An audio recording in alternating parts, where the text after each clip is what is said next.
Just like a half a shot for me. I love My it. friend does stand-up comedy in Sacramento. How about you pour this for you, and then I'll take like a quarter of this. Whoa, you're right. That was a heavy pour. I just poured a lot. Oh well. Whiskey. Hey. Yeah, Thank cheers. you. Cheers. It's good You're to go? centered. You have a kitchen in the background. That's all right. It's not about me, Kevin. It's not about me. You got the fire in the background. Okay.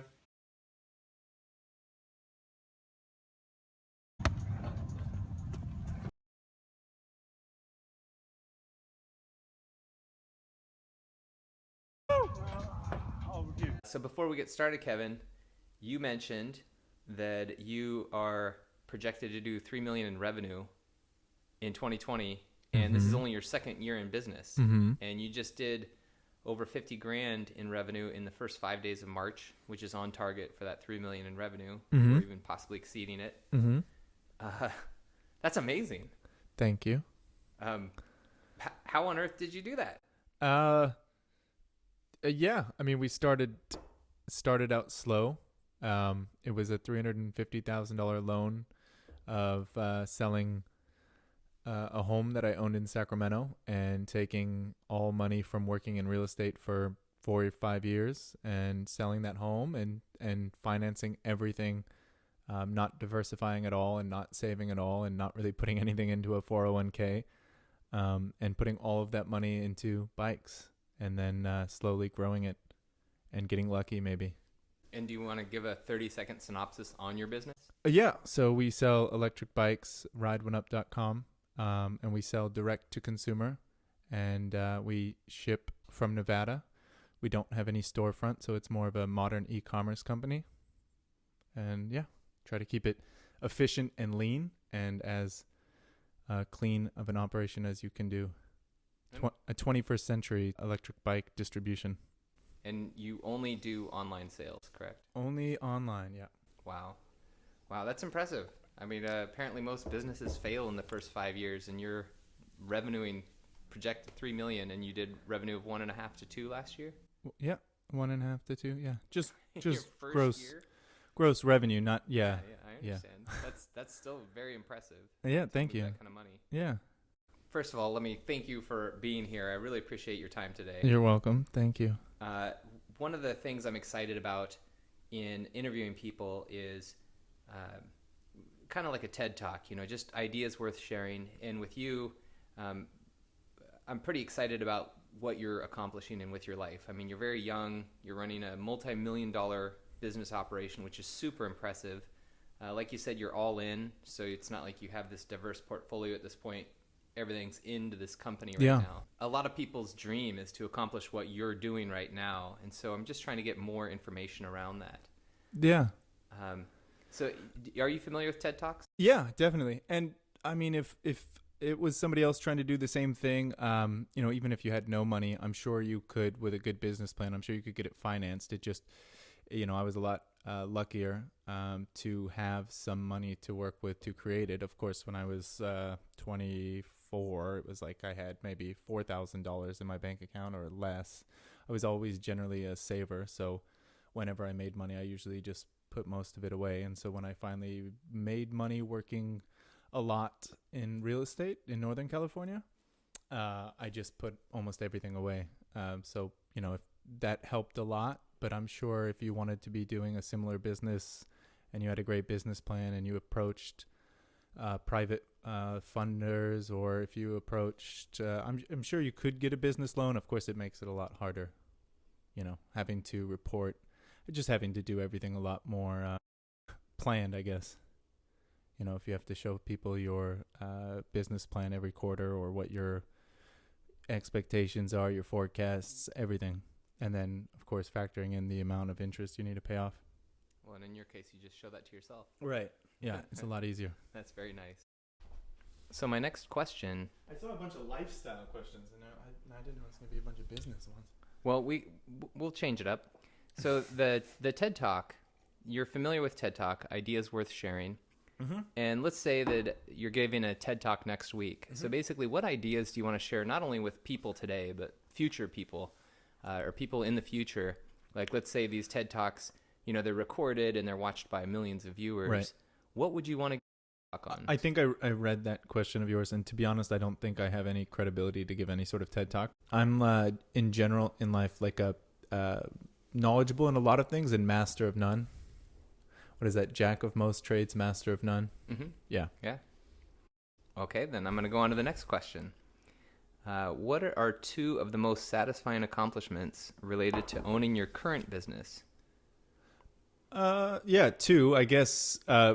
Good feedback from people, just the experiences that people get from it is one that, when you're starting the business, you don't necessarily foresee it. You're just going off of a ideology that you like, which for me was seeing less cars on the road. I just I really don't like driving personally, so I try not to drive much at all, and I put like 200 miles on my car a month. And so that was the original goal. I grew up in a town where you didn't need a car to go all around town. So you just, you drive when you go intercity, and around the city you don't need a drive. And so that was my ideological goal.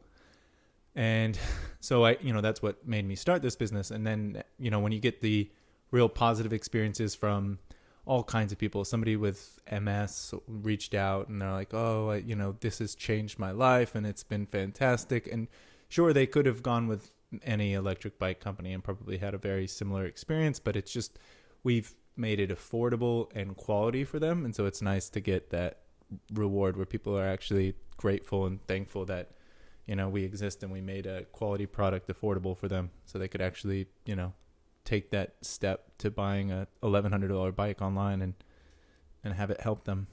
Well, and I like to think that in the future, one of the many issues we're going to solve is air quality in urban areas. And I think if we imagine a future where we have sort of solved that or gotten to a much cleaner air than we currently have, I think people are going to look back at us and be like, what? They drove cars around and they just shot pollution straight into the air where people are walking, where pedestrians are walking. Like, it's kind of normalized for us because we're used to it. But I think people in the future are going to be shocked that we allowed cars that are just shooting out exhaust to drive around urban areas where humans are walking and you have a high concentration of humans. Yeah. So hopefully your electric bikes are one part of many part solution to getting better air quality. Yeah. I mean, electric cars now are great, but they're still, they're not nearly as efficient as an electric bike, but, and of course it takes a lot more resources to create that electric, that Tesla than it would our bike if you're going to, use it for a similar amount of miles. I mean, it's not going to work for, going from Oakland to San Francisco for your commute. It's not going to work for a lot of places, but for whenever you can take an electric bike, it's a way more efficient than buying an electric bike. I just want to say Kevin lives at the beach and a lot of his life's at the beach. So he has a lifestyle where he can get away with riding a bike to a lot of places. It's a skewed representation. Awesome. Yeah, it's not for everyone. And I lived in Indiana for a little while, and it would not have worked as well around the calendar year. So that was one, and another. Or did you give two? No, that was one. Was just the customer stories when it's just kind of uplifting. Two, the other successful or the other thing that kind of what was the question? Satisfying accomplishment. Yeah. Turning a profit is sometimes when you do these things, you don't know that that's going to work. And we spent a ton of money. After a year, there was a year of buildup before even selling anything. And then after a year, when you sell a few bikes and then you spend 6 months of selling bikes and you've put more into inventory and you don't think you're making any money. It feels like I was like, at that point, it was like a year ago today, I was like, I'd be happy to sell this for the amount of money I put into it and get my money back and just like, be done with it. Positive already? Yeah. Wow. Congrats, man. That's huge. Yeah. It doesn't feel like you've made any money almost ever because you were consistently putting the money back into more bikes. And so you never really see, you know what I mean? You don't see any money. And the salary for myself is like $3,000 a month. And it just feels like you're constantly, spending all the money you get. So you don't, on paper, I'm supposedly making money, but it just doesn't feel like that. Well, just to translate for the audience, what I think I'm hearing you say is that let's say you make $50,000 in the last 5 days, which you have. You know, the profit on that, I don't know what it is, but let's just 20 grand. You're gonna less than that, but yeah. Okay, whatever the profit Yeah. is, let's say Yeah. 10 grand. Yeah. Instead of paying that to yourself, you're using that to buy additional inventory. Is that correct? Right. Okay. Right. So, I mean, everything, yeah, pretty much. Right at the moment, I'm planning out as much, purchasing as much as we can without having to take too much of a loan, too high of a loan. I've even anticipated kind of borrowing some money, but in general, I like to self-finance as much as possible.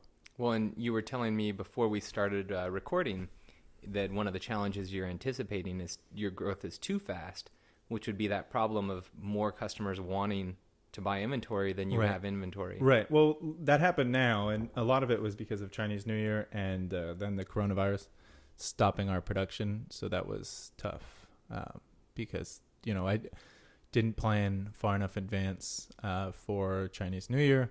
We had an order that should have been basically around a production that was scheduled to be completed before the holiday. And there were a few delays. There were a few issues and changes with frames. And so, and just overall issues. And it wasn't completed in time. And now we're behind and we've been, out of stock on a new bike that was really popular for 3 months. And so it's really cost a lot of potential sales. Yeah, that's potential tough. Sales and just disappointment and pre-orders. And, if we were running optimally, that would have never happened. But again, it was also a new model that you don't know how successful it will be. Also, a lot of money was tied up in other things. So, yeah, because you could have the opposite problem where you finance, you take out a bunch of loans, you have a bunch of inventory, and no one ever buys it, and then you have to eat that cost. Right? Well, yeah, and sometimes when you finance too much of it, you're factoring that into your numbers when you're setting the price, and then you're going to set your price higher. And so what we could have done when we're out of inventory or low on inventory is just increased our prices or stopped sales and kind of curbed. Kevin is keeping your prices low. I think he's slipping that in there, folks. Yeah. I know this isn't really for my customers here, so that's... No, that I would totally disagree. I think this would be a great pathway for you to get potential customers. Yeah. Ideally, as this channel grows and as more people see it, I'd love to send people your way. Yeah, you never know. It's definitely going to be in the descriptions. The website is... rideoneup.com. rideoneup.com. All right, we're going to move on to some exciting questions. What wastes the most time in your day-to-day life? Oh, just side distractions on the computer. Are you familiar with this at all? Working on a computer all the time, and then you watch. I watch English football, so I'll watch some Tottenham highlights or something like that. It'll take I can get stuck 20 minutes into that. Well, usually what I do is when I get some food, right? I'll take a break. I'll get lunch or whatever it is. Coffee and pastries. I'll get that. I'll go up and sit down to start working. But while I'm eating, I'll watch some highlights, and then I'll just get myself sidetracked and waste 30 minutes. Not the end of the world, but that way too much time. I'm just easily distracted. And if you do that 4 times a day, that's like 2 most hours. Millennials. I'm distracted easily by entertaining videos on the internet. Yeah, that's I think the biggest time waster. But it's so hard to curb that. It's like if we don't watch any of these videos, then am I even the same person anymore? Am I entertained by all these things that I'm? I'll start watching somebody's bike review, and then I'll get sidetracked researching that company and looking into it and starting Wikipedia searches. You know how that goes. Yeah, it was like working on papers in college where you would try to get it done, and you'd spend 2 hours on pointless Wikipedia pages, or not just Wikipedia, YouTube videos, whatever it is. Yeah, I have. I don't have an addictive personality, but Facebook, all these companies like Google, Facebook, they hire a lot of people to keep your attention. Oh, right. And so you're fighting against teams of people trying to figure out psychology, how to keep your eyeballs on their websites. And Facebook, one of the ways that they keep your attention is very similar to how jackpots work on a slot machine. Yeah. And so on a slot machine, it doesn't matter what your past is. You never know when you're going to get a hit. And if you think about the Facebook news feed, it's identical. You can see 10 garbage posts you don't care about, but you never know if the next thing you scroll down to is something engaging and interesting. And without an addictive personality, I have zero interest in slot machines, but somehow Facebook gets me. We're fighting against our biology there. Yeah, and you're fighting against people who are figuring out, like, all these big companies, they want your attention. Right. And they're getting it. Right. What's the solution to that? Awareness? I don't know. If you have advice, put it in the comments. We need your help. Yeah, definitely. What personality trait has got you into the most trouble? I can resist against the status quo too much. Like I took some classes. I took an acting class at UC Davis, and the professor said, "You are constantly wanting to be an iconoclast," which is like I don't need to explain that, but which is actually, go ahead. Okay. Well, basically, I don't know if I have like some sort of I had a trait to not want to always listen to authority figures, maybe it was, or just go with what was commonly accepted. I'm too ready to look for some sort of out of the box solution instead of sometimes more and more. This was the case in real estate when I was starting out. I was always trying to look for like tricks and ways to do this better, when a lot of times the already known acceptable smart approach was the more practical solution. It was the more ready to get to. It was the better option, and I would waste a lot of time trying to not conform to that. I think this is kind of when the interview question, when you're being interviewed, they ask you like, what's a weakness you have, and usually you say something that sounds like a weakness at first, but it's actually one of your strongest traits. And is that what I was doing? I feel like you just did that. No, I don't think it's a strong trait. I mean, I really do think trying to think out of the box all the time is a negative. Sometimes. Trying to go against, authority figures, or not just authority figures. I guess that's a bad way to put it, but constantly looking for solutions that are different is not always a good idea. Yeah. There are plenty of times in which the simple work hard or do this thing that's been tried and true is the smarter path forward. But sometimes I'll waste a lot of time. I tried all sorts of odd techniques trying to go about getting real estate clients in different ways. Okay. And I've learned to try to avoid that more.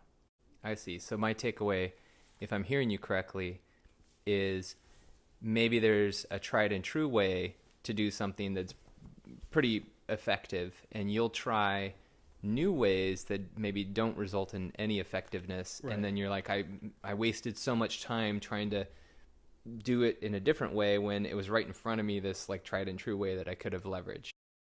Okay. This fireplace may look good for the backdrop, but it is hot. Yeah. All right. You got me sweating here. But does it look good? That's what counts. That's what matters. Your biceps actually covering the fire. But that's okay. Well, then I don't. Can we turn it off then? Oh, there you go. You're good. Do you want it on still? I think it's a For nice the effect, looks, okay. Kevin. Yeah, it's all about the looks. Could have gotten a tank top. If you could change one thing, if you could change anything about the way you were raised, what would you change? I don't know. I was going to make a joke there, but I don't know who would end up watching this Make the joke. video. So. Make the joke. No, that's okay. If it's nothing. I wouldn't change anything, and it was perfect. Really? Well, yeah. Wow. You're the first person I've ever met who's answered that way. I don't think that's the correct answer, but what is it? What's the point of dwelling on what could have been perfect in the past? Maybe another way to ask this, a lot of people, when they're raised, there's something that they're like, okay, if I have my own kids, this is one thing I'm going to do differently than my parents did. It's not throwing your parents under the bus. Right. Your parents are all doing the best they possibly can. Right. But it is recognizing that, hey, there was one thing that I kind of needed or wanted, and I didn't quite get it, or it's something I want to pass on to my kids. For Right. example, my sister, those school functions where you're like sing. My dad he was just like, come on, you guys suck, right? And he's being honest, and he came to a couple of them, but he didn't come to that many. And my sister, it was very important to her because she put a lot of time and effort into trying to be good. Right. So she went to every single one of her daughter's performances, to the point where her daughter was like, Mom, you don't have to come all the time. But it was important to her. right. And it's not saying our parents messed up or that our childhood was bad. It was just something that she wanted to do a little differently. Right. Right. Man. I mean, that's a tough question. I'm not in a position in the short or medium term that I would think about having kids, so I haven't really thought about where am I going to improve on how I raise my kids, or what am I going to do different, because I think that's in a lot of young parents' minds, is how are they going to improve what their parents did, and I'm going to do this which my mom and dad never did for me, and they're trying to give their kids a better life. Well, what I'm hearing, Kevin, is not what you're saying, so I'm taking a step further, is that you had a really good childhood. Yeah. I mean, my parents were divorced, and I think they split up when I was 7, and then we lived in Indiana, and my dad lived here in California. And there, of course, there were problems. It wasn't perfect. I just don't know that I would blame them for, that I would look back at them. I wish something was done differently, because they both were great parents and doing what they could. Yeah, and a lot of parents stay together because they think being together is a better way to parent. But man, I looked at a lot of divorced parenting couples and thought, wow, that's amazing, because my friends suddenly had 2 houses to go to, and then often the parents would reconnect with new people, so they'd have kind of 2 sets of parents, and if anything, it just seemed like a stronger social network. Yeah. Sorry, that's not social network, but a stronger social support, to have 4 adults kind of helping you out instead of just 2, Mm-hmm. or in some people's case, just 1, like a lot of people are raised by a single parent. So I thought 4 parents, wow. And, luckily the kids I'm referring to had amazing 4 parents. So yeah, I think divorce is one of those things that there's challenges for sure, but there's also possible opportunities there. Yeah. All right. So you dodged that question. We'll move on. Let's see. Well, let's do this next one. I am going to set a timer. Take 4 minutes to tell your life story in whatever detail you want. Okay. 4 minutes. I'll time you starting now. Okay. Can we start now? Yeah, I was just a regular kid. Always liked active sports and thrill seeking, and I was like really active, always trying to set up play dates with friends. Grew up between Northern California, Indiana. Then stayed in Northern California in Davis for a long time. Went to college there. Stayed in that town till 3 years ago. So that's like most of my life was in Davis, California, which is a really kind of like small university town. Yeah, what life story? Just got into real estate through family business when I was going through college. I kind of worked on bikes. Got into real estate after working on bikes, going through college, paying my way through college. I tried to do University of Davis as cheaply as I could. I got through with only paying $14,000. Luckily, I had family to help. They paid tuition, not books, and not any living expenses, but tuition, which all in total, the whole university expenses were $15,000. So that was a different time, and I spent 3 years at community college. Anyway, got done with that. Got into real estate. First, we were doing flips, remodels. I was doing manual labor, so I learned how to do a lot of repair items on houses. And then from there, I got my real estate license because that seemed like a more lucrative position to be in. And if we were already going to flip homes, we saw the representation we had, and it was could have been better, and you get more inside deals if you're licensed. So it was a field that made sense to get into, to kind of work with the existing family business.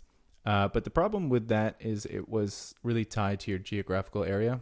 You're kind of stuck there, and the town of Davis is more of a family town. It's a place to raise your kids or a place to go to school. So there's a lot of college age people in Davis, and then a lot of families and older folks who, after their kids moved out, they just retire there or didn't go anywhere. So there's not a lot of, you come to San Diego, you come to Pacific Beach, the demographic between 30 and 45 is incredible. And then, you live in Davis, and there's almost none.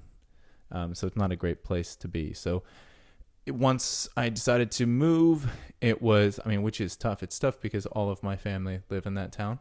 But once I decided to move, I needed to look for a different career or completely redevelop a real estate connection. So that's when I started looking into something different, which bikes were always something I had a passion for. So that's when that got started. And now that I'm here in Pacific Beach, San Diego, just doing as many active things as possible. Is that 1 minute? Oh, well, I did it in 3. Do I get a prize? No, that's perfect. Surfing, kiteboarding, insert volleyball comments, and all that stuff. Yeah, that's a great life story, man. That's why I was wanting to interview you. Like I said earlier, I think you're living a lot of people's dream. You're young and athletic and... Would it be okay to turn it on? Yeah. We're not in Colorado. We're in San Diego with a fireplace right behind me. You can open a window too. It's incredible. It's like 90 degrees right here. Yeah, I'm actually feeling it. Away. Yeah, I'm feeling it all the way over here too. Real quick, is there any period where I get to interview you at all or ask you some Sure. questions about? Sure. Why don't you ask right now? Right now? Yeah. Okay. Stand up. Why did you get into stand up, and I guess why did you get out of stand up? Because I saw some of the reactions and it seemed really positive. I didn't stalk too much where I know all about your stand up career, but I'm just curious in general.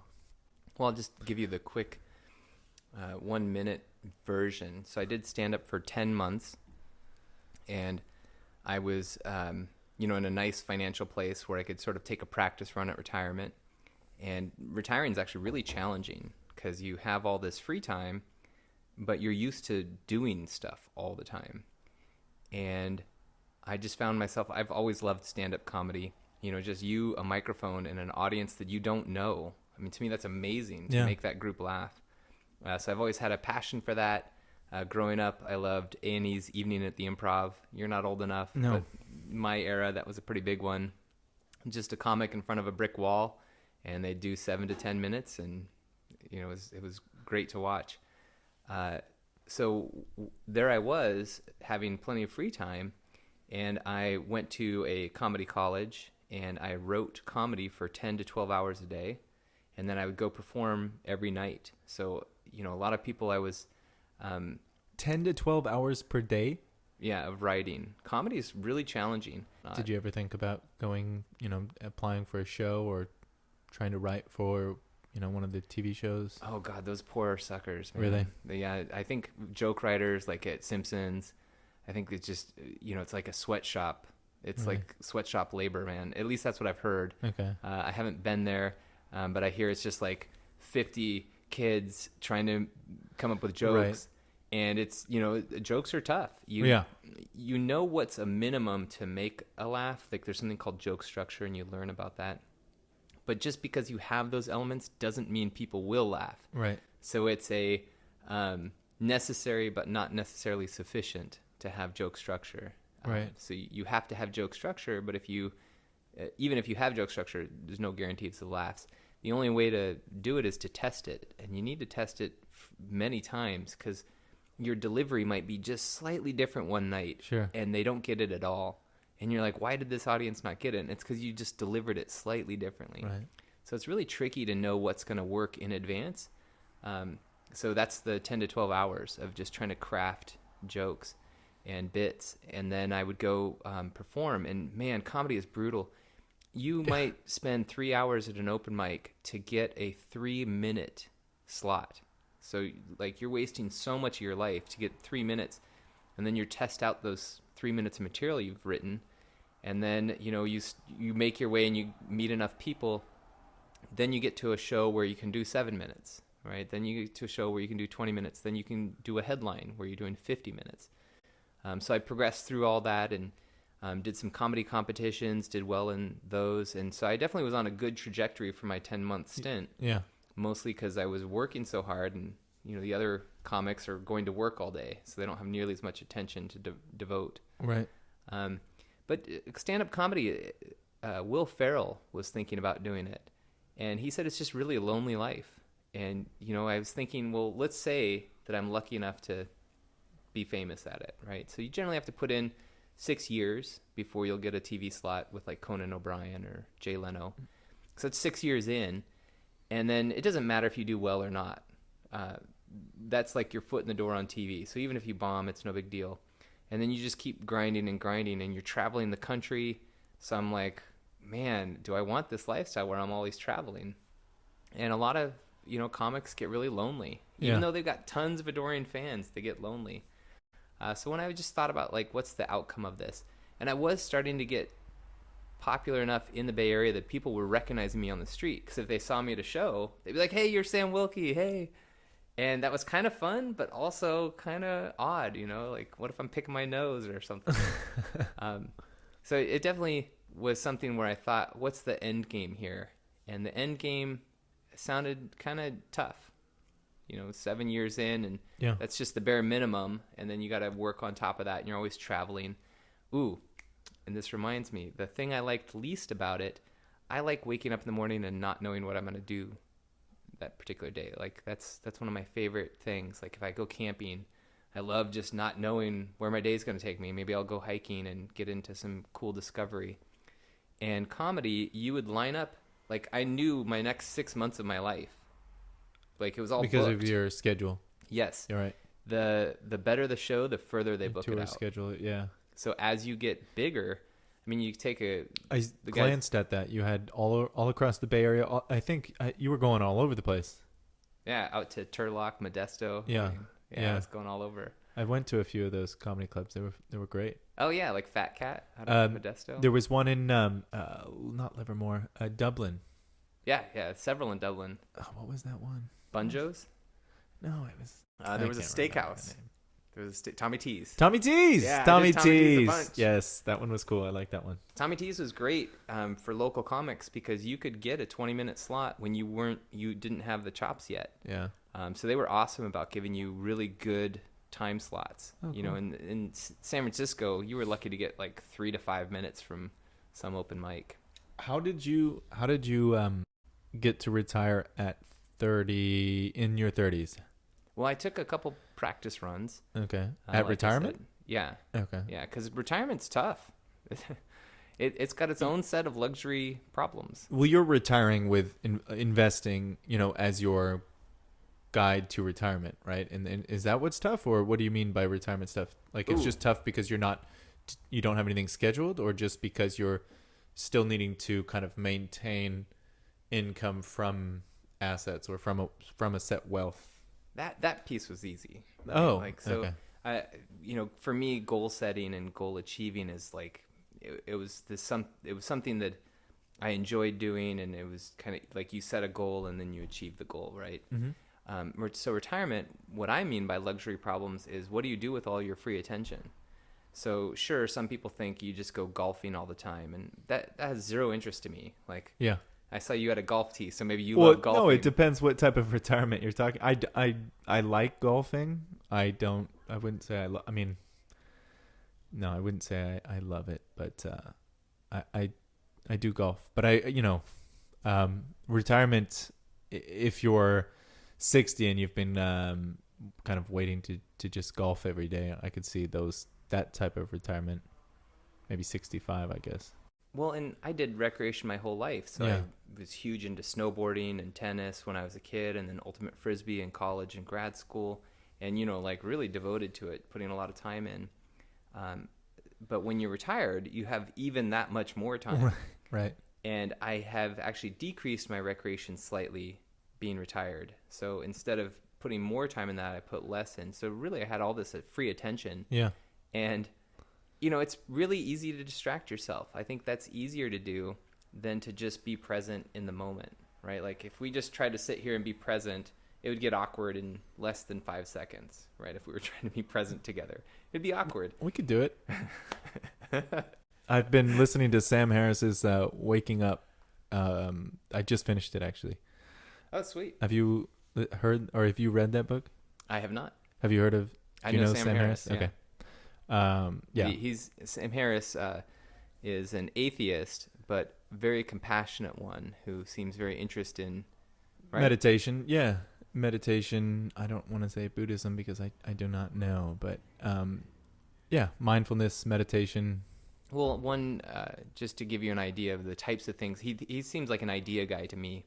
And one thing I saw him post that I thought was beautiful is that everyone you see today, every single person you see today, if they live long enough, they're going to lose everything important to them. Whether it's, everyone dying around them or they're just going to lose everything. And so why not be as compassionate as possible to every single person you meet, regardless of what they're going through? I thought that was kind of a cool... Yeah.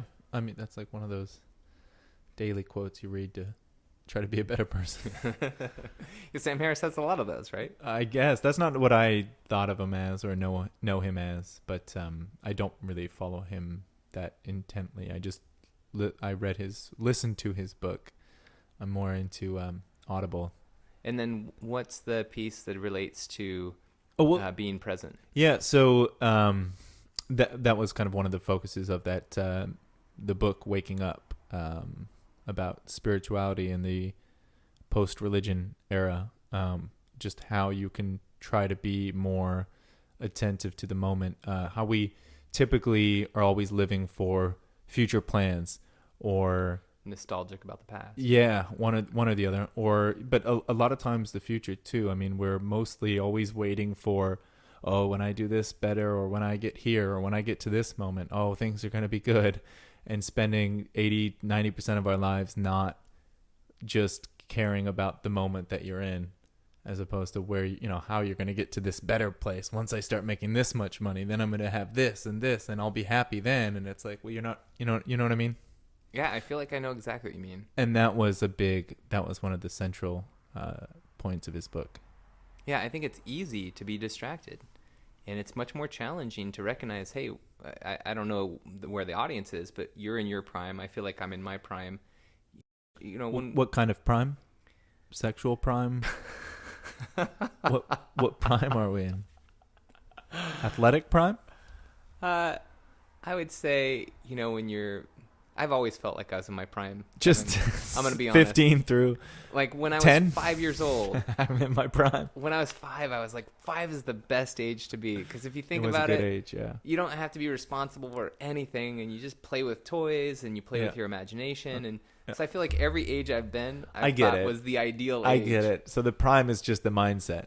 You're in your prime until you're dying in your deathbed. Yeah. And so if I think that this is the age I want to be, I don't want to spend too much of my life. Of course, I prepare for the future, right? And of course, I want to take care of future Sam. Yeah.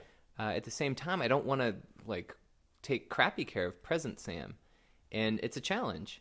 I think it's easier to be distracted about trying to care for future Sam and kind of losing sight of, well, what about present Sam, who's in his prime or at the best age? I don't want to forget about that. Right. But for whatever reason, I think it's easier to forget about the present moment, and it's easier to be distracted about the future. Yeah. This portion of the podcast sounds like, have you listened to Armchair Expert? It's Dax Shepard, and he had Sam Harris on his podcast. Nope. And now it's just sounding like a replica of that. Just, I mean, not, I wouldn't say as informative, but we're doing our best. Yeah. Yeah. Sam Harris is more knowledgeable, so he's going to have... Who is this Sam guy? I'm going to take him down. He's not more knowledgeable than this Sam, than Kevin. Sam's obviously have a lot to offer. Did you have other questions? Yeah, the other one that you didn't get to answer, and I'm not even sure if I asked it, is how did you how did you get to the point where you were able to decide to retire? Okay. You were in tech, or you were in? Well, I went to grad school at Berkeley and got my PhD there, and I was 31 years old. I think I spoke too soon when I said that other Sam had more to offer. Ouch. PhD from birth. Oh, I see. It's not a ding on me. No. The other Sam. I Sam get Harris it. also. Thank you. I'll take that. So I was 31 years old, and I was in the very fortunate position. I didn't go straight through college. I actually took time off and paid off loans because I just didn't like the idea of going too far in debt. Mm-hmm. One thing about debt is that, the further in debt you go, the harder it is to dig out. Sure. One of my videos, I talk about to go from negative $100,000 or $100,000 in debt to only $90,000 in debt is a lot harder. That 10 grand shift is a lot harder than going 0 to 10 grand. And that 0 to 10 grand, like if you have no debt going up to 10 grand, that's a lot harder Right. than if you have, say, $10 million, then adding 10 grand is super easy. Right. Sure. So I took time off during college to minimize how much debt I had. And then I went to grad school, and luckily during grad school, if you're in sciences, you get paid. It's not a lot, but I got this prestigious fellowship called the National Science Foundation Fellowship, which allowed me to get about 10 grand more per year than my fellow colleagues. And that allowed me to pay off a lot of debt. And when I graduated, I think I had, like you said, like 4K in my account. So it wasn't a lot, Right. but I wasn't graduating with debt, which was wonderful. Sure. Because debt is so crippling. And then I worked in... I do want to ask afterward, after you finish this, about what you think about Bernie Sanders' plan to forgive college debt, but that can wait until... Ooh, I like that. Yeah, since, we're on the topic of how crippling it is. Yeah. So then I was in the private sector, started at $62K a year, which was terrible for someone with a PhD in the Bay Area, but it's because I was changing fields and I was basically doing client services, which had nothing to do with my chemical engineering PhD. So I started at a very low wage, but quickly, in the Bay Area, changing jobs, you get much bigger raises than staying with a company for the most part.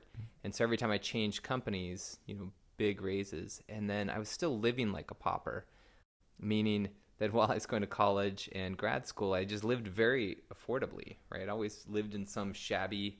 You're a good saver. But yeah. And I didn't change my habits. So when I was starting to make good money, I bought some clothes for my job, but I felt like I needed to be professional. Sure. But I wasn't going out and spending a lot. I didn't go and rent a $3,000 a month apartment. I stayed with a reasonably affordable apartment. So I was just able to save and save and save, and learning to invest and making mistakes, investing and learning from those mistakes, and kind of giving myself a free pass to, hey, anything I want to get better at, I'm going to make mistakes, right? So I made a lot of mistakes, but also a lot of things went well. So I got to a point where financially, I felt, okay, I can do this. The last thing I'll say about it is I kind of had this figure in my head that once I had $10 million, that would be enough to retire on. But then I was seeing, on an average year, I was able to save about $100,000. Mm-hmm. And I was like, I need 100 years for this, right? That's literally 100 years. And obviously it'd get easier as you got closer to 10 million. Right. But still, I was like, I don't have enough time to get to 10 million. So then I changed my mindset and was like, well, as long as my net worth is growing, who cares? Right. Right. So, so I retired. Well, is it growing, or is it growing adjusted for inflation? Is it growing in real terms? Oh, yeah. It's in growing, real terms still. It's growing great. Oh, that's wow. And during my practice runs, I proved that to myself, that by working none, but I took about 10% of the time that I devoted to work. So I was working maybe 50 to 60 hours a week. So instead of working 50 to 60 hours a week, I spent 5 to 6 hours a week focusing on growing my wealth, my current wealth. And with that, it grew almost as fast as when I was working. So it was like, as long as this net worth is continuing to grow, let's let's just spend the 5 to 6 hours a week, and then that frees up my time to do other things. Wow. So investing, just what are you doing for that? How are you growing it so successfully?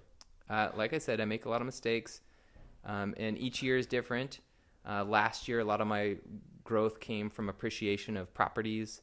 I have 6 tenants giving me cash flow. So you bought a number of properties. Yeah. Okay. Yeah. Well, that's good. Yeah. Yeah. Real estate's pretty good. What time? I bought some cryptocurrencies. Okay. And thought I was going to be super well off. Yeah. And then was like, oh, but now I'm. Yeah. It's It's a stressful thing to invest in. That's for sure. Where did you buy these properties? And Boise, Idaho. Okay. Boise, Idaho has Like been 5 years on ago? fire. 2012. Oh, that's a great time that's a good time. Yeah, Boise has been on fire. I think Sure. it's been averaging 15% growth a year. Well, that makes it easier to grow your. Yeah. It's been Yeah. nice. And Yeah. I don't mean to diminish your accomplishments. I just more mean it's one of those things that people that, as you mentioned, right? People undervalue the impact of compounding interest, and not, for a property that's not really the case, but just in having the ability to have bought that property in the first place, for people getting from their first 5,000 to 100,000 is so much harder than you or me going from 500,000 to 600,000. It's so much easier when you have something to work with. And that's Yes. where I wonder kind of but you were working a lot, and you made smart decisions, and you saved, and Yeah, I couldn't have retired with a net worth of, say, 200,000. It wouldn't have been feasible. yeah. But like you said, once you get to 500,000, you realize, wow, it's so much easier to live than it was when I had zero net worth. Right. It's just everything gets easier. Right. My mom said this to me recently because it was the first time she realized it, because she, when I was going through K through 12, was poor. And so we didn't grow up wealthy at all. But, well, it's not like we grew up poor, but it wasn't. It's all relative, right? Right. It wasn't wealthy. Relative She was to a peasant farmer. She was taking napkins from groceries, from eating out and keeping them and using them and saving as much as she could. And she probably still has hand towels from 15 years ago. but she grew up poor, and what she realized now that she made a lot of successful real estate investments and other investments that worked out really well, and now has maybe a 4 or 5 million net worth, is that it's so hard to lose that wealth. It's so hard to not make a living. You have to spend, if you're getting 4 or 5% return and you have that net worth already, you'd have to spend over 100,000 a year on needless shit to hurt yourself financially. People don't really realize how easy it is once you already have wealth to live a good lifestyle, which it's a shame, because that's one of the hardest things, is to come up out of that situation. Yeah, another way to think about this, and a lot of people don't like to think about this, but this is the reality. So let's say that you have $100,000 in debt and no assets. So your net financial worth is negative 100,000. So you owe student loans, credit cards, etc. And then you go out and you buy something for $1. So you add $1 to that $100,000. Depending on your interest rate and how long it takes you to pay back, that item you just spent $1 on is going to end up costing $3, right? I mean, depending on a few factors, but it'll be roughly $3 depending on how long it takes you to pay back and your interest. And that's adjusted for inflation too. So that person who has that debt, life is way more expensive for them. And then to your mom's point, the counter to that is life's cheaper. Yeah, if you have $3 million, you can just buy things frivolously for a long period of the year before it's even denting your principal plus your interest that's beating inflation. So when you have $3 million invested and you go out and buy $1 thing, it's really practically free. Yeah. Depending on, how much money you spend that year. But to your mom's point, it's kind of hard to start hitting that principle at all, because you keep getting free money. And I don't mean free, it's invested, right? So depending on your investments, but this money keeps coming at you. Right. So I try to tell people, hey, if you have debt, don't think you're spending $1 recognize that that thing you're about to buy is actually going to cost you $3 in the long run. Yeah. This is the problem with capitalism. What's the problem? What you described isn't the problem with capitalism. What you described is a great example for people to realize that, the tough position they could be in, or just how difficult it is if you get yourself into debt.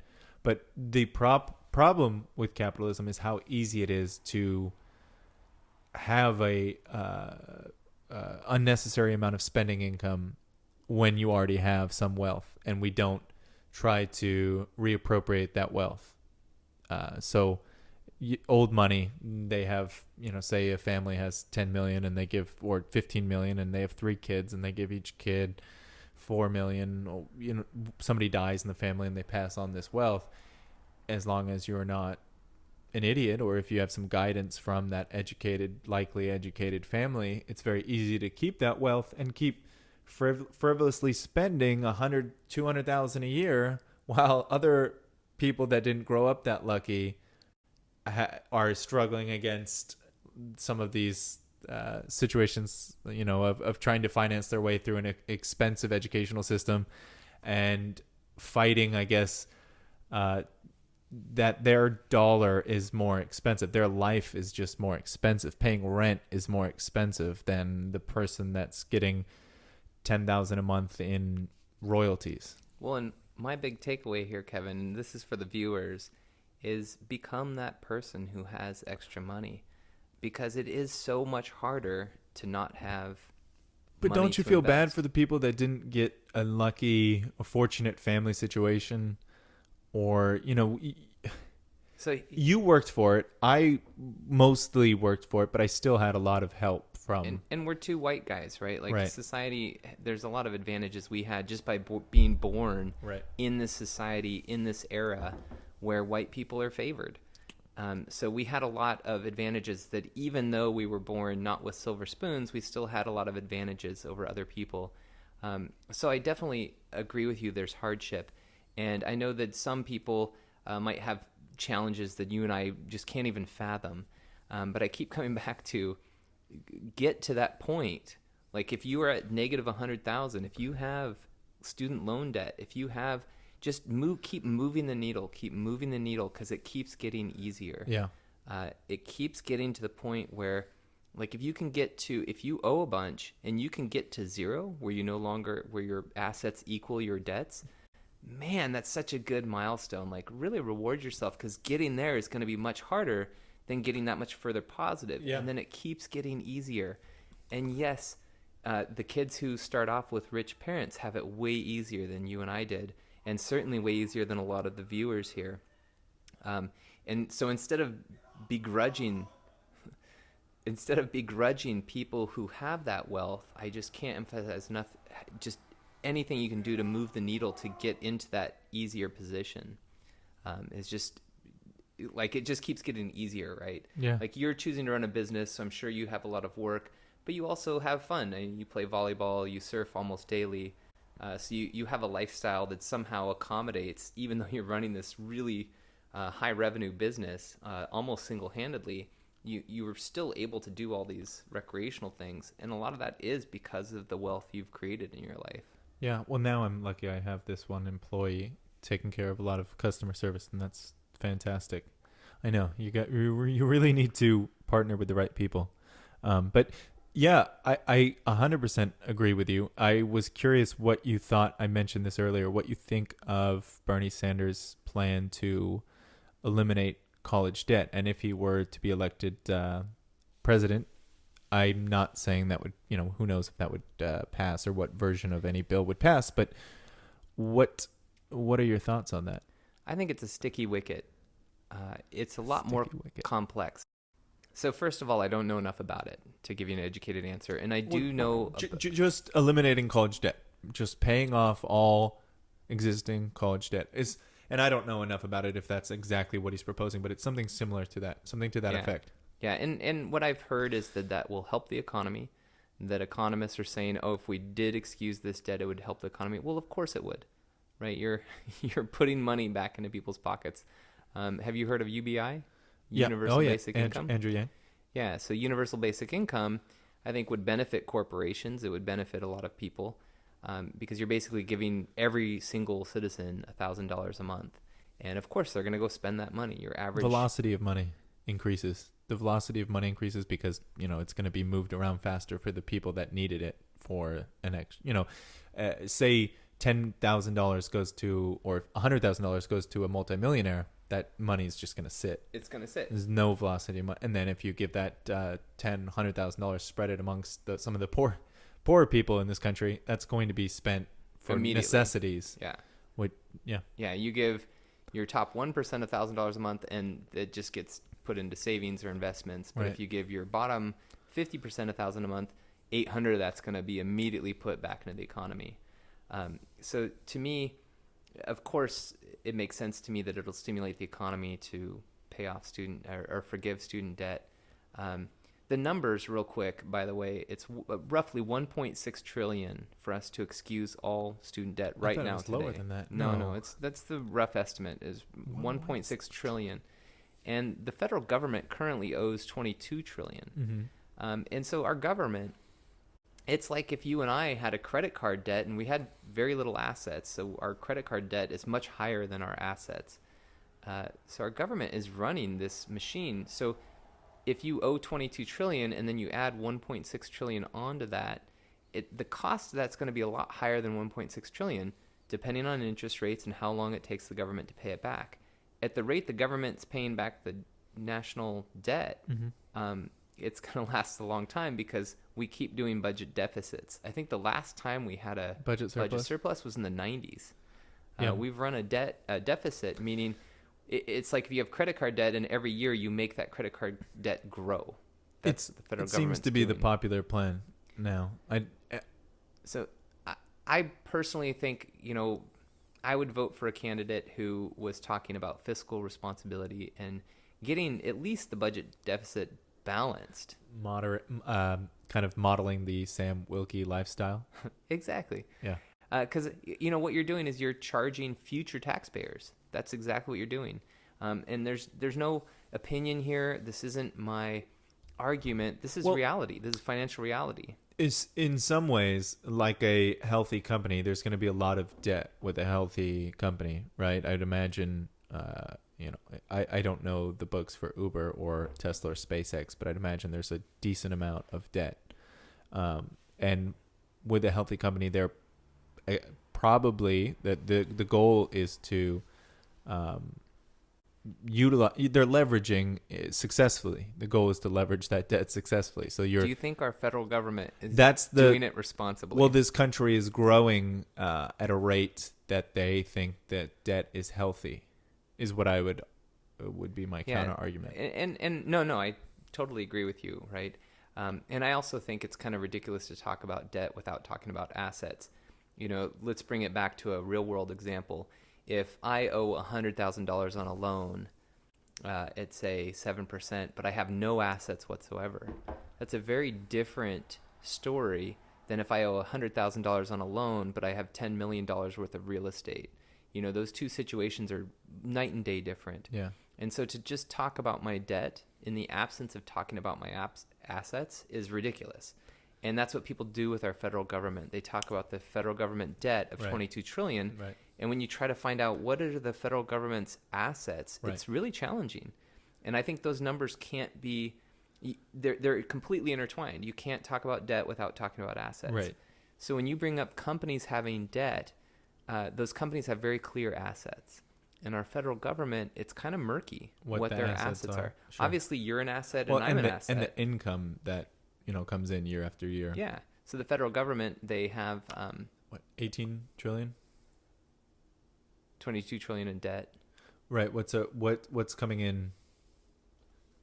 This would be, I guess, a guess number Are you from me. talking about just IRS income taxes? No, not just IRS. Just I suppose any source. We're gonna have to look this one up though, and you should delete any wild guesses that I would throw out. You're way off. So the federal revenue for the 3 trillion, 2 trillion. Yeah, it's more like 3 trillion. Okay. Yeah. And that was in 2015, so I'm sure it's adjusted a little up, but it's like pretty 3.2 low. trillion. It's pretty low. So you've got 3.2 trillion coming in, and you've got 22 trillion in debt. So to me, that's like, and 3.5 or 7 trillion going out every year.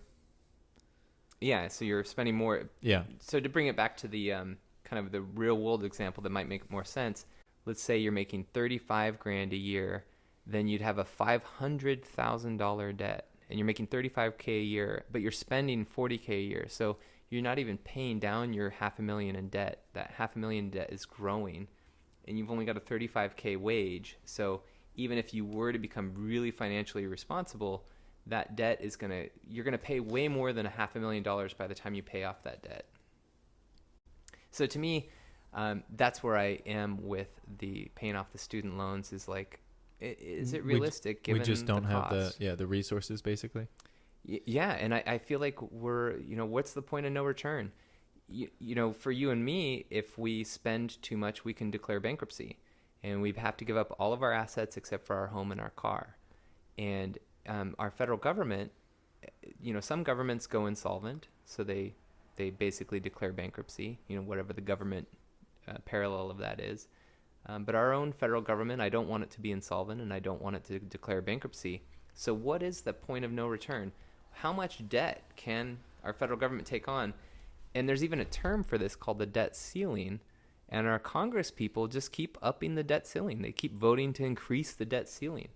And, that scares me, to be frank. I think, well, what's the breaking point? And the more debt you have, the harder it is to move the needle a little bit. So that 22 trillion, to move it to 21 trillion, when we're only making 3 trillion a year, like, that's really challenging. You're gonna have to cut a lot of government programs. And so I think we've been in this kind of free-for-all spending for so long. It's almost like the teenager has the credit card, and at some point we got to start paying off that credit card. Yeah. I wonder if it's growing in real terms, not just adjusted for inflation, but also if it's growing relative to economic growth in this country. And I wouldn't know, but I guess we're getting sidetracked with that anyway. Were there more questions that you wanted to get back to? I do. For this script? There's one other thing I want to say about. Yeah. So one thing that happened is the federal government decided to subsidize school loans. And it sounded like a great idea. Oh, the government's going to pay for your interest while you're in college. And then once you graduate college, if it's a federally subsidized loan, they will pay a portion of the interest. So then while you're in college, you're not paying interest on the loan. And then when you graduate, you're paying like 2.5% interest. And it encouraged more debt. It was called the pass-through effect. Yeah. This is a very well-documented thing that all the colleges did, is they saw, oh, now we can saddle this student with much more principal, much more student loan debt. So we're going to raise our tuition. Yeah. And so one thing I would like to remind people is, if you want more of something, just subsidize it. And some people think, well, if you subsidize student debt, you're going to get more college graduates. But the reality is, by subsidizing student loans, you're getting more student loans. And that's exactly what happened, is students now are graduating with over $100,000 in student loan debt. So it's a well-meaning thing to have the government pay for something, but you have these unintended consequences, which are actually much harsher for students. And the terms look so simple, so positive for students too, because of, I can get a 0% interest loan while I'm in school. It seemed easy to handle. Yeah, and then the college was like, well, they got $2,000 more in loans, so we'll just increase our tuition. And it's very well documented that the tuition increases by 65% of whatever the government subsidizes. So unintended consequence. The thing that would bother me about paying off student loans is, I come back to the 3 piggies. The first little piggy builds out of straw, one builds out of sticks, and one builds out of brick. Maybe? Yeah. And, I when I was a kid, I was like, so there was no repercussions for the clowns that didn't take precautions and they built the crappy houses because they were playing all the time, because they just abused the poor piggy that built the brick house. Didn't they get blown over? Yeah, so their houses got blown over, but well, then that's they the repercussion. Okay, but they hid with the pig who was prepared, and that's apparently. Because the pig that was prepared was a compassionate pig. Yeah. But I'm sure some "I told you so's" were thrown his way and thrown their way. I'm sure he had a great time with that. So I wonder. He was probably smiling ear to ear when he said, "Oh, sure, you can come stay with me." And what do you have to say? I told you so. Yeah, we're sorry. Well, the thing to me that gets me on this is what fraction of students took out these loans so that they could be haphazard with their finances? You know, what fraction were like they could take care of it, but they took on the student loans so they could go on that extra spring break. Yeah. FOMO. They didn't want to miss out. Yeah, and then what fraction are like already advantaged white kids, right? Like what fraction of these student loans are already advantaged white kids, and now you're asking kids who didn't go to college to subsidize the kids who did go to college. And you know, the kids who might not have went to college might have made a financial decision, but now they're having to pay it out of their taxpayer money. So I don't know the numbers, and so that's why I'm not going to weigh in. I see it. I see a lot of kids with parents that could pay off this debt for them. They may have $40,000-$50,000 in debt, and their parents could easily pay it off. But you know how difficult it is when you mix a family, friends, and loans. Yeah. But I'm looking at it like, oh man, if you show some form of trust to them, I guess, where they can pay it off, because your interest with that loan, and it depends on what interest rate you're getting, but you know what I mean? You can't just, I don't want to suggest to people that they borrow money from their family or friends, because that can be extremely tricky. But if you were a reliable person and could pay back your family in time, it's like, you know, have them help, have somebody step in. I would rather borrow. Yeah, I mean, I hate the idea of debt. I've never really wanted to be. I've never been in debt for anything. I don't like to use the concept of debt. And that's, as you can tell from this business. I mean, even when we could leverage debt to be more profitable, I still don't really want to take on debt, even when it makes business sense. If I were to talk to somebody, you know, I guess, what's the master's in business, the MBA? Mm-hmm. Some MBA graduate, they would say, "Oh, well, yeah, I mean, of course, you need to finance your increased production, because you could be selling these numbers and it would be easy, and you're making way higher return than this loan." Just that idea of debt is like, it's just ingrained in being such a negative, scary thing, I guess. Yeah, that's crippling. Even though it is oftentimes more, you know, it would be beneficial in business. Yeah, and I probably will do a quick video on this, and I can show you the math. But if you borrow money to invest, it actually it amplifies your gains, and it also amplifies your losses. And I can show you the math. I didn't believe this until I saw it. It's just 5th grade math, so it's not sophisticated. But if your investment grows faster than the interest on your loan, it amplifies your rate of return. And similarly, if you have losses on your investment, those losses are heavily amplified. What are your thoughts on excusing debt? Student loan debt. I didn't like it for the idea that you're forgiving debt. I didn't even, you know, not factoring in whether we can afford it or not. I mean, it would be great. I'm all for kind of redistributing wealth in ways we can. That makes sense. Usage taxes, wealth taxes, inheritance taxes, I'm all for it. But forgiving debt is tough. It's a tricky one, because, you know, who's to say that we're scheduling this plan to forgive debt, and what about all the students that had to work 30 hours a week and save their ass off just 2 years ago going through college, and they didn't take out any debt, and now you're just saying, "Oh, to you, sorry, you should have taken out debt. You should have taken on some debt because we were going to forgive it." It's just a really tricky thing to apply, and I know people may not see it that way, but it seems, I think a lot of people do see it that way. It just seems unfair to those, and I get that it is sad for people that are, you know, fighting through debt, because like you said, everything is more expensive if you have 10 to 100,000 in student debt. Yeah, and I think there's a great video you can look up online of a guy saying exactly this to Elizabeth Warren, and she's just rejecting. She doesn't really respond to him. And no one was showing that viewpoint in the debates. You know, it was typically a talk about, can we afford this? And it wasn't a discussion of, well, what about all those people who were fiscally responsible, financially responsible? You know, what about them? So now on top of that, not only did I work hard to pay for my college, now my tax paying dollars, which is a big part of my income, has to go to paying for your financial irresponsibility. Yeah. There has got to be some plan to assist with the situation, which is sort of a mess, as you talked about earlier, in policies. From a policies, have a plan. Good, but I'm sure that'll take us past our limit, our time limit. But I can say it in 30 seconds. Okay, yeah, great. I want to hear it. My 30-second plan is you need money in the U.S., and I'd say that most of the world, it's a tiny fraction of the population that can live off the land at this point. Uh-oh, we're getting into living off the land? It's a tiny fraction, right? Right. So I'm sure there's some people like Bear, what's his name? Grills, yeah. So there's some people who can live off the land. But the vast majority of us, you know, if you put me in the wilderness, maybe I'd make it 3 days. I mean, if I had nothing, right? Maybe 5 days. But I'd die pretty quick. So I need money, and that's a fact. And yet our school system doesn't really teach me. In 5th grade, I learned how to balance a checkbook, but that's not learning about money.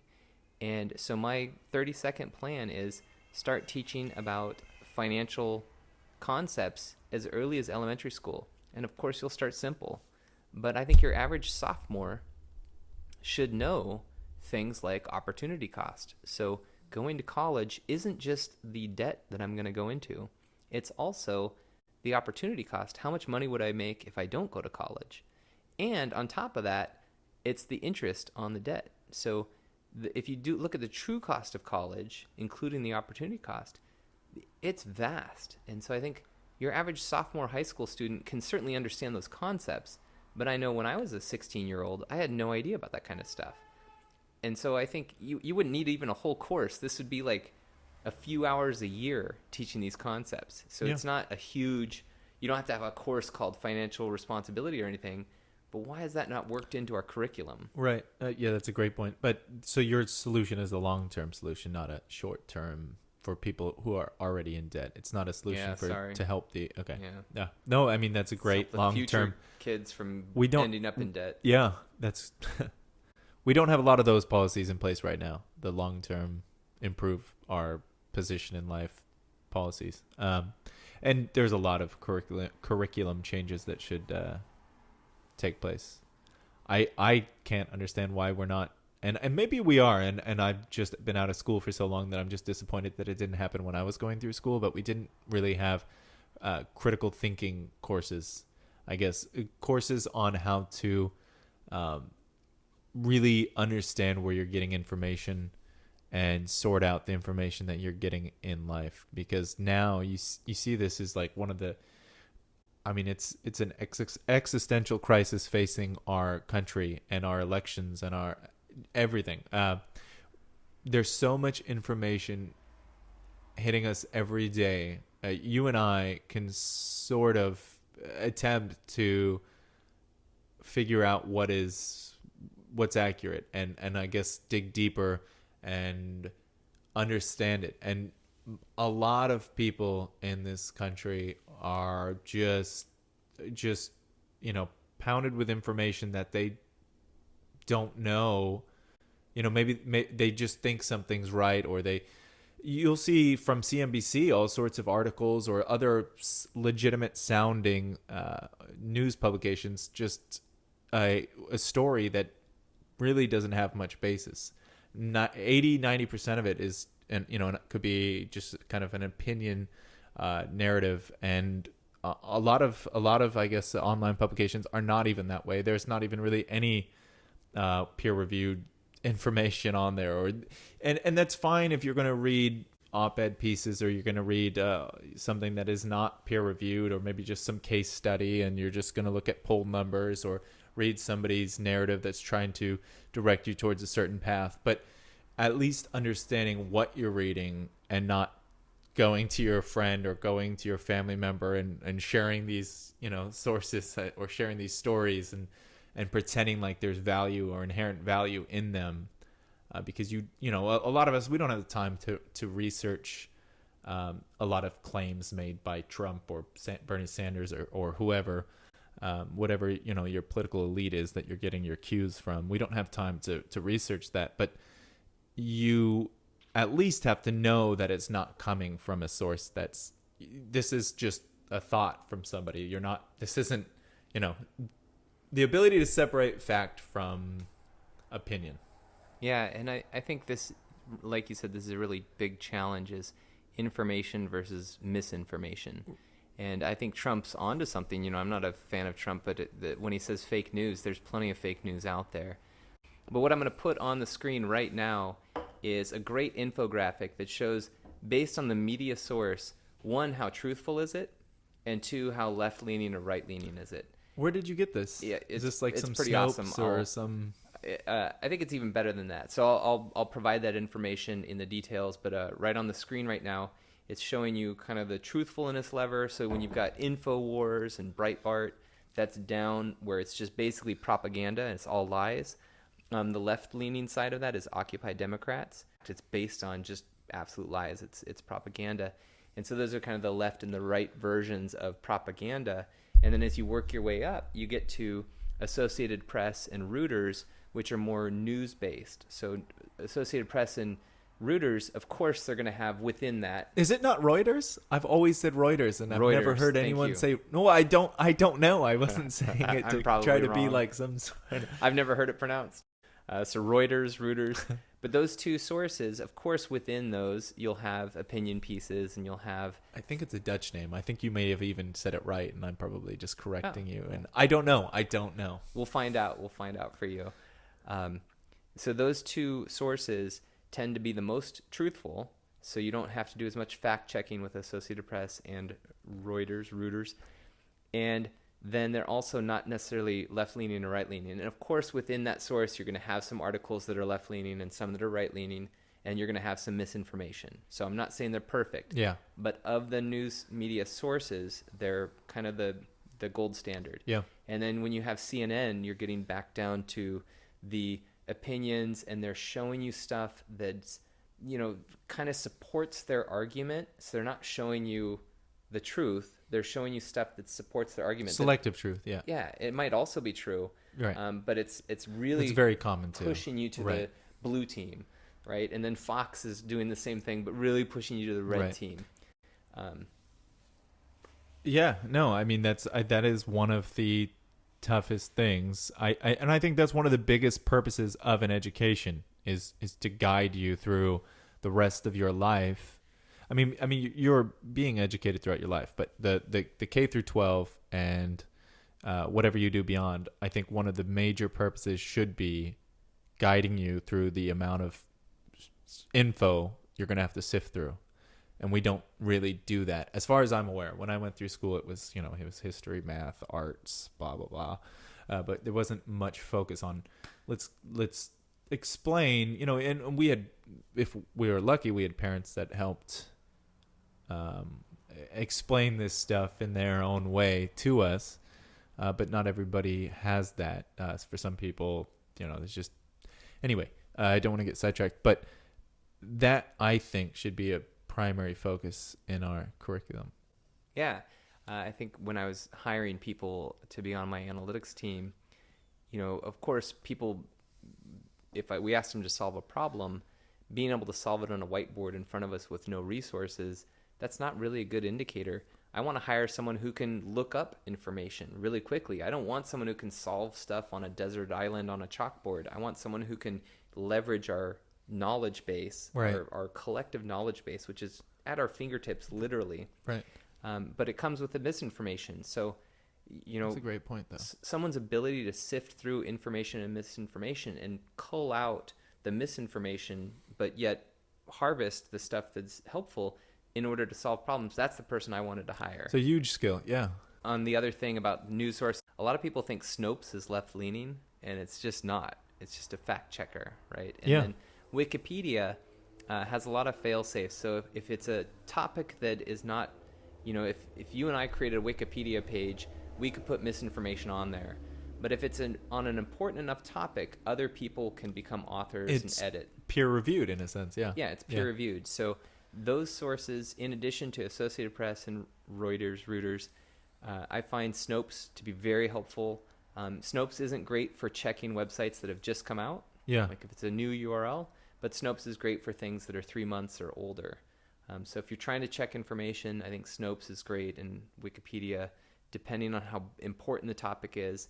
I think something like coronavirus, Wikipedia is going to be very helpful for, whereas something that's like very niche, maybe Wikipedia could have lies. Yeah, you can get all sorts of ideas on how significant coronavirus will be when you look through news articles. I mean, you could be on all different ends of the spectrum. So that's just a case in point on how important it is to figure out what information is relevant. Yeah, not just what's relevant, but also what's accurate. Yeah, and deep fakes, that's something that scares the bejesus out of me. This is why our good friend Adam Schiller could be so far off about the death rate, mortality rate from the coronavirus. Oh, yeah. Background, our friend Adam Schiller didn't know that coronavirus is killing a large group, somewhere between 1 and 3% of people who get coronavirus are actually dying from it. He didn't know that. Between like 1 and 2, yeah. But he thought it was at lower than the normal flu. Yeah, regular flu. Well, we're getting close to the end here. We're at 1:35. So, I want to thank you for your time, and maybe want to ask you one last question. Bonus question. Oh, last question. It's been fun. Maybe you can just narrow this down to 1 or 2. But the question is, what are the top 3 core values of your company? Oh. You brought it back to business. I'm bringing it back to the electronic bike. I love the business, and I love supporting things that are going to improve our lives. And the electric bike is going to improve, for sure, our air quality. And possibly our traffic. I don't know if this is the best core value for the company's growth or for marketing or what have you. But the main concept behind my mission or plan was efficiency. I don't know why, but I was always drawn to things running at peak efficiency or at optimal efficiency, not having, I think it was partly how I grew up, but not having wasted anything. I mean, wasted energy, wasted dollars, wasted electricity, wasted gas, or wasted resources of any kind. I like things to run at like kind of as well as they could. I'd love to see our government, our country run at a higher level of efficacy. But for our bike company, that's kind of where I map things out from, is how can I deliver these to people in the most effective way, and providing them, I guess, something. We have to decide, and every bike company has to do this, or every company has to do this, where to cut costs, where to sacrifice components, for the not highest end component. Sure. And so, I mean, that's the goal, is figuring out how something will last somebody a decade or a lifetime, without costing them $3,000, and how we can get them that product that will last them a decade, a lifetime, without us, with us still making money, charging them the least amount possible. And so that's kind of that core mission, is we're trying to get somebody this device, this machine that is so incredibly efficient. If you were to run a mile, walk a mile, take a train a mile, fly a plane a mile, or anything 1 mile, there maybe is something more efficient. I'm sure there's custom devices that are more efficient, but right off the storefront, an electric bike is the most efficient. I'm hesitating because electric skateboards or other electric motor devices can be more efficient, and again, you could have a custom one that's all aerodynamic and lightweight that could be more efficient. But, in relative terms, an electric bike is more efficient than any of those standard forms of transportation, than trolleys, buses, trains, and, whatever.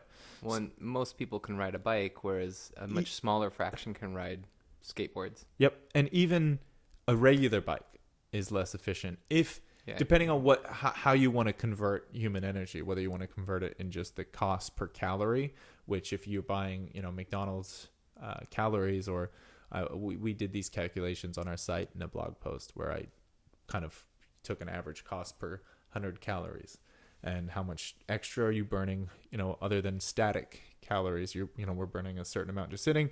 How much extra are you burning riding a bike a mile? And then if you were to sit there on your bike and throttle, how much energy are you using and how many calories are you burning just sitting there static? And so that exchange, that difference was still that cost per kilowatt is less, not just in a cost perspective, but if you look at an environmental impact of that, your efficiency or your I guess use of that kilowatt is more effective on that electric bike than producing the food.